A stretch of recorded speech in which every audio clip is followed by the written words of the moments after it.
సైబరాబాద్లోని రెస్టారెంట్లలో ఆహార భద్రత తనిఖీలను ఫుడ్ సేఫ్టీ బృందాలు ముమ్మరం చేశాయి. ఈ తనిఖీలో మదీనాగూడలోని జిఎస్ఎం మాల్లో ఉన్న చైనీస్ వోక్ రెస్టారెంట్కు నోటీసులు ఇచ్చారు.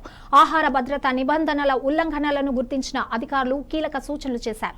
పరిశుభ్రత విషయంలో లోపాలున్నట్లు గుర్తించారు. తనిఖీలలో చైనీస్ వోక్లో వండిన అన్నానికి 36 గంటల షెల్ఫ్ లైఫ్ ఇచ్చినట్లు గుర్తించారు. అయితే దీనికి ఎలాంటి ల్యాబ్ ఆధారాలు లేవు. ఆహార పదార్థాల పరీక్ష, ప్యాకేజింగ్ మెటీరియల్, అలాగే ఆహారం అందించే సిబ్బందికి మెడికల్ సర్టిఫికెట్స్ అందుబాటులో లేవు. అంతేకాకుండా వాడే ముందు గుడ్లను క్లీన్ చేయడం లేదు. అలాగే ఒక ఫుడ్ హ్యాండ్లర్కు గోళ్లు ట్రిమ్ చేయకుండా ఉన్నట్లు గుర్తించారు. అన్నం, నూడిల్స్ తయారు చేసే ప్రాంతంలోని నీటి కుళాయిలు డర్టీగా ఉన్నాయి. FSSAI లైసెన్స్ ను రెస్టారెంట్లో ప్రదర్శించలేదని అధికారులు తెలిపారు. అధికారులు నోటీసులు ఇచ్చారు. చర్యలు తీసుకోవాలని ఆదేశించారు.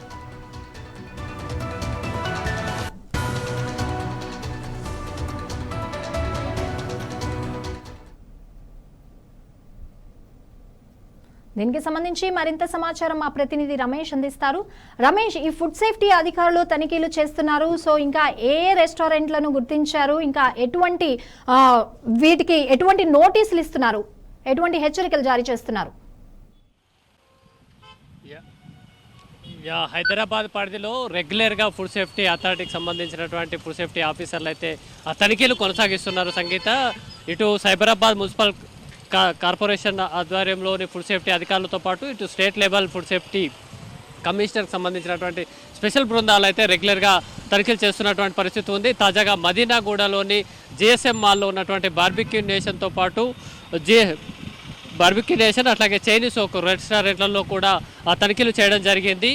ముఖ్యంగా ఈ గుడ్ ప్రాక్టీసెస్తో పాటు ఏదైతే ఫుడ్ సేఫ్టీ అథారిటీకి సంబంధించినటువంటి రూల్స్ను నెగ్లెక్ట్ చేయడం, రూల్స్ వైలేట్ చేసినటువంటి అంశాలను కూడా అధికారులు అయితే గుర్తించడం జరిగింది. ముఖ్యంగా బార్బిక్యూ నేషన్కి సంబంధించి మెడికల్ ఫిట్నెస్ రికార్డ్స్ ఉన్నాయి. అట్లాగే పర్సనల్ హైజీనిక్ కూడా మెయింటైన్ చేస్తున్నప్పటికీ కుల్ఫీలకు సంబంధించి పాన్, అలాగే మలాయ్, కేసర్ పిస్తా వేరియంట్ ఏవైతే ఉన్నాయో అవన్నీ కూడా బ్రౌనిష్ కలర్లోకి మారిపోయినట్టుగా గుర్తించారు. అట్లాగే ఫుడ్ టెస్టింగ్, ప్యాకేజింగ్ మెటీరియల్కు సంబంధించినటువంటి పెస్ట్ కంట్రోల్ రికార్డ్స్ కూడా ఇక్కడ లభించలేదు. సేమ్ టైం కూరగాయలు కట్ చేసేటువంటి వాటి కానీ అట్లాగే నీళ్లు, వాటర్ బబుల్స్ కూడా చాలా ఎక్కువ స్థాయిలో డామినేషన్ శుభ్రపరిచినటువంటి పరిస్థితి కూడా ఉంది. అట్లాగే వెజిటేబుల్ కట్ చేసేందుకు ఉపయోగించేటువంటి చాపింగ్ బోర్డ్స్ కూడా చాలా అధ్వాన పరిస్థితిలో ఉన్నట్టుగా కూడా గుర్తించారు. సేమ్ టైం కాక్రోచెస్ కూడా స్టోరేజ్ ఏదైతే ఫ్రూట్లోని పండ్లను స్టోర్ చేసేటువంటి ప్రాంతంలో కూడా కాక్రోచ్లు అయితే కనిపించినట్టుగా కూడా ఫుడ్ సేఫ్టీ ఆఫీసర్లు అయితే గుర్తించడం జరిగింది. అట్లాగే చైనీస్ ఓక్కు సంబంధించి ఏదైతే రైస్ని దాదాపు వండినటువంటి అన్నాన్ని సుమారు 36 గంటల పాటు కూడా స్టోర్ చేసినట్టుగా కూడా గుర్తించారు. దీనికి సంబంధించి ఎలాంటి ల్యాబొరేటరీ వ్యాలిడేషన్ లేదు అనేది కూడా ఫుడ్ సేఫ్టీ ఆఫీసర్లు అయితే గుర్తించారు. అట్లాగే ఫుడ్ టెస్టింగ్, ప్యాకేజింగ్ మెటీరియల్, అట్లాగే యాన్యువల్ మెడికల్ ఫిట్నెస్ రికార్డ్స్ కూడా ఇక్కడ అందుబాటులో లేవు. అట్లాగే గుడ్లకు సంబంధించి కోడిగుడ్లు కూడా చాలా అన్క్లీన్గా ఉన్నటువంటి పరిస్థితులలో వీళ్ళైతే కనుక్కోవడం జరిగింది.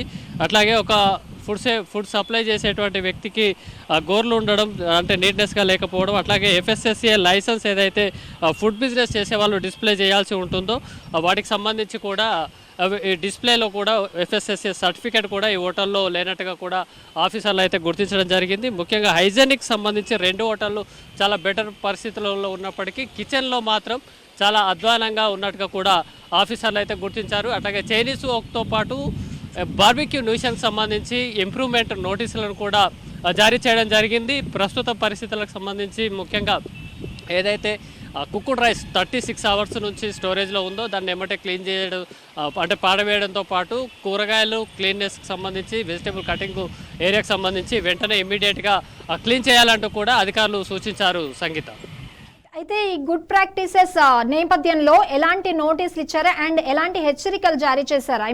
ఇప్పుడు అక్కడ కొన్ని గుడ్ ప్రాక్టీసెస్ కూడా ఉన్నాయంటూ కూడా మీరు తెలిపారు దీనికి సంబంధించి, అండ్ ఇంకా కొన్ని లోపాలను కూడా గుర్తించారు అధికారులు అంటూ కూడా తెలిపారు. సో దీనికి సంబంధించి ఎలాంటి నోటీసులు ఇచ్చారు, ఎలాంటి హెచ్చరికలు జారీ చేశారు అలాంటి వాటిపై?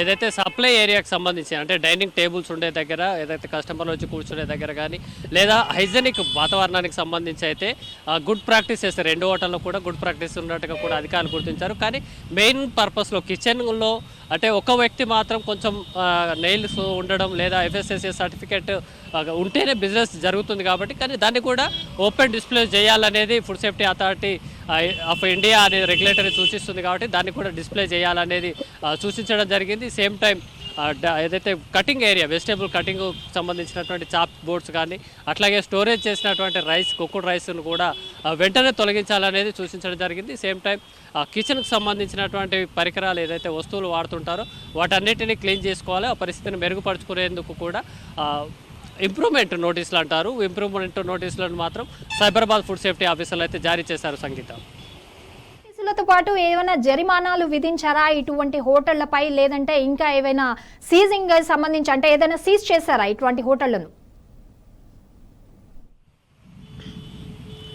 ప్రస్తుతానికైతే సీజ్ చేసేటువంటి హోటళ్ళు అయితే ప్రస్తుతం లేదు. కానీ తనిఖీలకు సంబంధించి సైబరాబాద్ మున్సిపల్ కమిషనర్ చాలా కొత్తగా ఏర్పడింది. కానీ వచ్చినప్పటి నుంచి ఫుడ్ సేఫ్టీ ఆఫీసర్లు అయితే చాలా దూకుడుగా వ్యవహరిస్తున్నారు. ముఖ్యంగా సాఫ్ట్వేర్ ఎంప్లాయీలు కానీ ప్రొఫెషనల్ జాబులు చేసేవాళ్ళు, అట్లాగే హైటెక్ సిటీ, మాదాపూర్, గచ్చిబౌలి, రాయదుర్గ్, అట్లాగే KPHB, కుక్కట్పల్లి ఏరియాలకు సంబంధించి చాలా పెద్ద ఎత్తున హోటల్ బిజినెస్ అయితే కొనసాగుతున్నటువంటి పరిస్థితి ఉంది. ఏదైతే సాఫ్ట్వేర్ ఎంప్లాయీలతో పాటు ఇతర రకాలటువంటి ప్రొఫెషనల్ జాబ్లకు చేసేటువంటి వ్యక్తులు ఎక్కువ మంది ఈ హోటళ్ళని అంటే బిర్యానీ సెంటర్లు కానీ లంచ్ టైంలో, డిన్నర్ టైంలో ఇట్లా రెగ్యులర్గా హోటల్స్కి వస్తున్నటువంటి పరిస్థితులలో ఫుడ్ సేఫ్టీని ఉంచడంలో భాగంగా సైబరాబాద్ మున్సిపల్ కమిషనరేట్ పరిధిలో ఉన్నటువంటి ఫుడ్ సేఫ్టీ ఆఫీసర్లు అయితే రెగ్యులర్గా తనిఖీలు కొనసాగిస్తున్నారు. Same time state food safety control of Telangana ఆధ్వర్యంలో, కమిషనర్ ఆధ్వర్యంలో కూడా 4 టీములు కూడా ఆకస్మిక తనిఖీలకు సంబంధించి కొనసాగుతున్నటువంటి పరిస్థితి ఉంది. అయితే ప్రస్తుతం అయితే ఇంప్రూవ్మెంట్ నోటీసులతోటే కొనసాగుతున్నటువంటి పరిస్థితి ఉంది. ముఖ్యంగా కొన్ని ప్రముఖమైనటువంటి హోటల్స్ మనం ప్రస్తుతం చూస్తున్నటువంటి హోటల్స్ కూడా చాలా బ్రాండెడ్గా ఫుడ్ బిజినెస్లో బ్రాండెడ్ స్థాయిలో ఉన్నాయి. కానీ మేజర్ డిఫెక్ట్స్ కాకుండా కొంచెం మైనర్ నెగ్లిజెన్సీ కావచ్చు, దానికి అవేర్నెస్ లేకపోవడం, కొంత వర్కర్లకి కూడా అవేర్నెస్ లేకపోవడం ఏమవుతుంది అనే పద్ధతిలో కూడా కొంత పనిని కొనసాగించే భాగంగా కూడా ఇట్లాంటి నెగ్లిజెన్సీ కారణంగా కూడా ఇట్లాంటి చిన్నవి ఉన్నటువంటి పరిస్థితి ఉంది. కాబట్టి దీనికి ఇంప్రూవ్మెంట్ నోటీసులు అంటే మొదటి దశలో ఇంప్రూవ్మెంట్ నోటీసులు జారీ చేశారు. ప్రధానంగా హైజెనిక్కి సంబంధించి కానీ అక్కడికక్కడే మార్పు చేసుకునేటువంటి అంశాలకు సంబంధించి ఇంప్రూవ్మెంట్ నోటీసులు జారీ చేశారు ఫుడ్ సేఫ్టీ ఆఫీసర్లు. ఒకవేళ అప్పటికి పరిస్థితి లేదా ముఖ్యంగా పాయిజన్డ్ ఫుడ్ కానీ కల్తీ ఆహారాలకు సంబంధించి, నకిలీ ఆహారాలకు సంబంధించి మాత్రం ఫుడ్ శాంపిల్ని తీసుకోవడంతో పాటు కేసులు కూడా నమోదు చేశారు. సేమ్ టైం అప్పటికి మార్పు రాకపోతే మాత్రం భారీ స్థాయిలో జరిమానా విధించేటువంటి అవకాశాలు కూడా ఉంటాయి. అయితే గతంలో కూడా ఏదైతే ఫుడ్ సేఫ్టీ ఆఫీసర్లు తనిఖీలకు వెళ్ళిన సందర్భంలో చాలా ఎక్కువ స్థాయిలో అంటే ఎక్కువ మొత్తంలో జరిమానా విధించడంతో పాటు ఆ కేసులు కూడా చాలా సివియర్గా నమోదు చేసేటువంటి కార్యక్రమం కొనసాగేది. ప్రస్తుతం కొంత అందులో మార్పు అయితే వచ్చింది. ఎందుకంటే ఫుడ్ బిజినెస్ల మీద చాలా తీవ్రమైనటువంటి ఇబ్బందిని ఎదుర్కొంటున్నాం. ఎందుకంటే భారీ స్థాయిలో లక్షల రూపాయల్లో జరిమానా విధిస్తున్న క్రమంలో తాము ఫుడ్ బిజినెస్ను నడపలేకపోతున్నాం అనేది ఇప్పటికే ఫుడ్ బిజినెస్ ఏదైతే ఆర్గనైజేషన్ ఉందో వాళ్ళు కూడా కోరడం జరిగింది. ఈ నేపథ్యంలో కొంత అప్పటికప్పుడు రెక్టిఫై చేసుకునేటువంటి అంశాలకు మాత్రం ప్రస్తుతం ఇంప్రూవ్మెంట్ నోటీసులను మాత్రం జారీ చేస్తున్నటువంటి పరిస్థితి ఉంది. సంగీత, రమేష్, ఇప్పుడు ఇంత తనిఖీలు చేస్తున్నారు, ఇంత ముమ్మరంగా తనిఖీలు చేస్తున్నారు అధికారులు. సో దీనికి సంబంధించి వినియోగదారులకు అధికారులు ఎటువంటి సూచనలు చేస్తున్నారు, ఎటువంటి నియమాలు పాటించాలి, అంటే ఎలాంటి రెస్టారెంట్లకు వెళ్ళాలి అంటూ సూచనలు చేస్తున్నారు?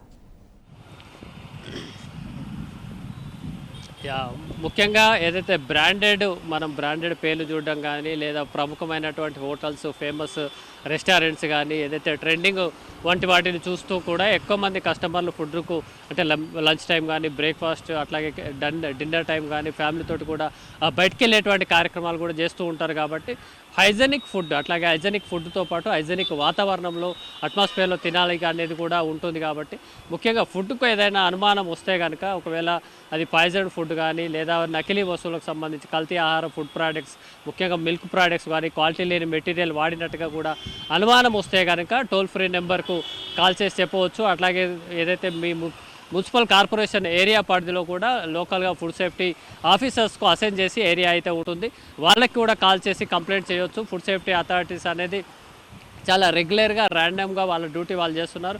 సేమ్ టైం వారి దృష్టికి రానటువంటి విషయాలు కానీ, కస్టమర్ నేరుగా హోటల్లోకి వెళ్ళినప్పుడు కానీ, ఫుడ్ మెటీరియల్ డెలివరీ తీసుకున్న సందర్భంలో కూడా వాళ్ళకి అట్లాంటి సమస్యలు ఎదురైతే కనుక తమకు ఫిర్యాదు చేయాలి. ఆ ఫిర్యాదుపై వెంటనే హెల్ప్ లైన్ నెంబర్ కూడా ఉంటుంది.